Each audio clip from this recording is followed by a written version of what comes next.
اگر اس حدیث پر ہمارا دل ٹھکا ہوا ہو تو کسی سے ڈر ہوگا؟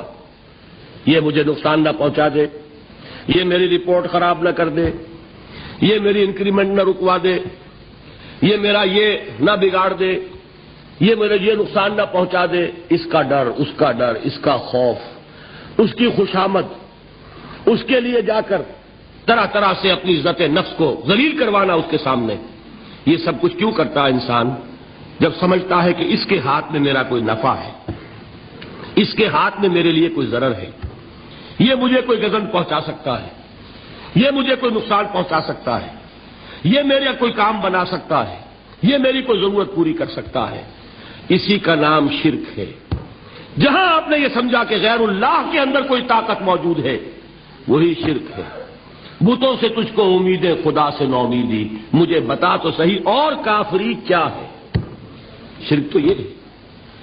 جس پر بھی تمہیں یہ خیال ہے، کلمہ ہے یہ کلمہ سوم، لا حول ولا قوت الا باللہ، ذرا اس پر دل کو کبھی اگر آپ تصور کریں، پھر فرض کریں، دل ٹھک جائے اس پر، کوئی طاقت نہیں۔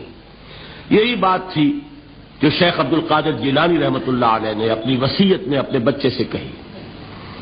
11ویں دینے والے ہیں، لیکن حضرت شیخ عبد القادر جیلانی کی وصیت اور تعلیمات کو کتنے لوگ ہیں جو جانتے ہو؟ یہ جن مقامات تک پہنچے ہیں وہ کس چیز کی بدولت پہنچے؟ انہوں نے جو پیغام دیا وہ کیا تھا؟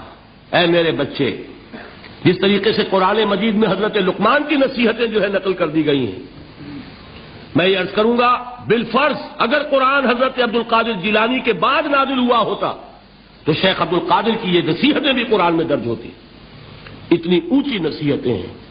اے میرے بچے، اس حقیقت کو ذہن نشین کر لے، لا فاعل فی الحقیقت ولا مؤثر الا اللہ۔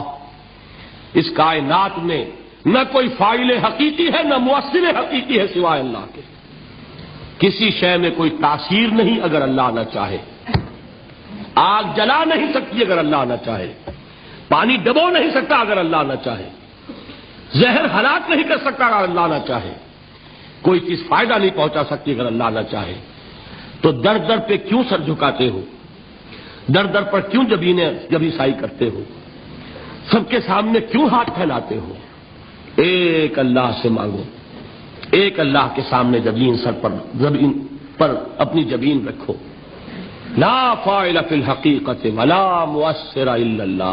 نظر آتا ہے ہمیں کہ پانی پیاس بجھا دیتا ہے، پیاس بجھانے کی صلاحیت پانی میں نہیں ہے، اللہ کے اذن سے۔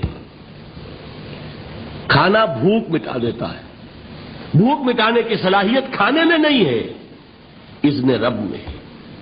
دیکھیے یہی یقین تھا۔ حضرت موسیٰ علیہ السلام کا واقعہ یاد کیجئے۔ سامنے سمندر آ گیا ہے، قوم دیکھتی ہے پیچھے کہ گرد و غبار کا طوفان ہے۔ معلوم ہوا کہ فرعون اپنے لشکر سمیت آ گیا ہے۔ لشکر جب چلتا تھا تیز رفتاری کے ساتھ تو گرد و غبار کا جو طوفان اٹھتا تھا اس کا تصور کیجیے، اور لمحہ بلمحہ وہ قریب آ رہا ہے۔ پوری قوم نے کیا کہا؟ اے موسیٰ انا لمدرکون، اے موسیٰ ہم تو پکڑے گئے۔ قرآن مجید میں تو یہاں وہ باتیں نہیں لکھی ہیں، لیکن تورات میں یہ درج ہے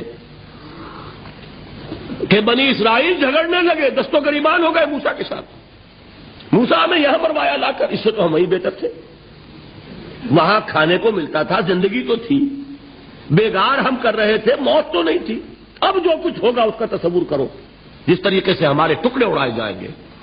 تو لڑ رہے ہیں حضرت موسیٰ علیہ السلام سے۔ یہ تورات کی تفسیر ہے۔ قرآن میں صرف اتنا آیا ہے، پریشان ہو کر انہوں نے کہا انا لمدرکون، موسیٰ ہم تو پکڑے گئے۔ اس وقت موسیٰ کا جواب کیا ہے؟ کلا ان معی ربی سیہدین، نہیں، میرے ساتھ میرا رب ہے، وہ راستہ دے گا۔ بتائیے کہاں راستہ نظر آ رہا ہے؟ یہ ہے ایمان بالغیب۔ راستہ نظر نہ آئے تب اللہ پر یقین ایمان ہے۔ جیب میں پیسے ہوں اور تب دل کو اطمینان ہے تو ایمان کس پر ہوا؟ پیسے پر، اللہ پر نہیں۔ جب وسائل و ذرائع نہ ہوں اور پھر یقین ہو کہ اللہ مسبب الاسباب ہے، وہ اسباب کا پابند نہیں ہے، وہ اسباب کا محتاج نہیں ہے، اسباب اس کے محتاج ہیں۔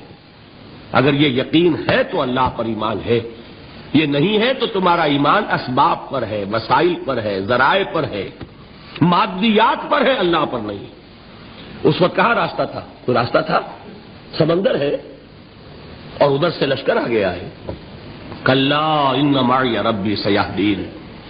اب دیکھیے ایمان کہہ دینا آسان ہے، ہوا معکم اینما کنتم، جہاں کہیں بھی تم ہوتے ہو اللہ تمہارے ساتھ ہوتا ہے، لیکن اس کا یقین قائم ہو جائے تو زمین و آسمان کا فرق واقع ہو جائے۔